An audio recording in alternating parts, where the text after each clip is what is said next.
remember when I was in high school and I watched a video of hearing impaired kids who never heard their voice speaking into a microphone into an oscilloscope and watching the waveform of their voice.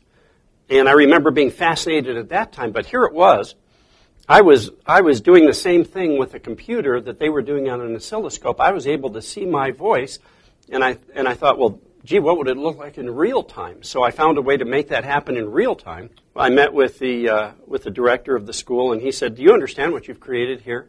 You've got a product on a floppy disk that I can plug into my computer, and I've got a $7,000 machine that tries to do the same thing, and you've got it on a floppy disk. I went to one hospital where it was used, and the gentleman that was using it had been in a car accident and been in a coma for 3 months.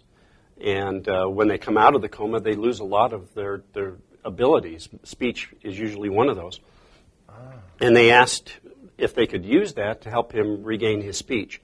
And they began testing that. Up to this time, after 3 months of being in a coma and then 3 months of therapy, trying to get his speech back, he only had 10% of his speech back. Only 10% of what he said people could understand.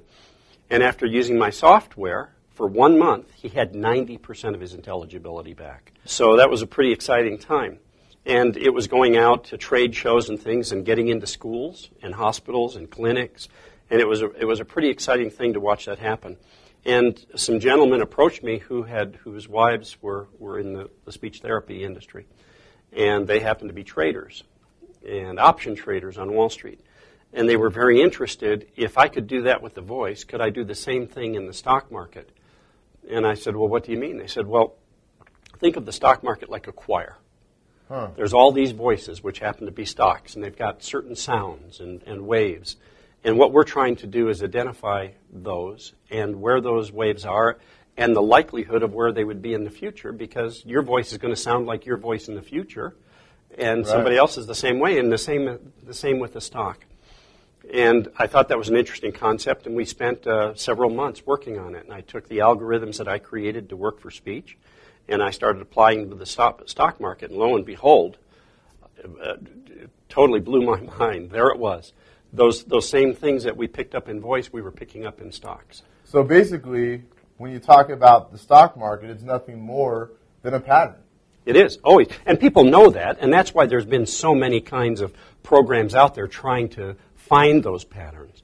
But the truth of the matter is the patterns in the market are different than what most people think. Okay. If you think about the stock market more in terms of a calendar than just randomness, it would help you. For example, the Federal Open Market Committee meets and every 6 weeks posts what they're going to do with interest rates. Okay. That is a very fundamentally important factor that affects stock prices.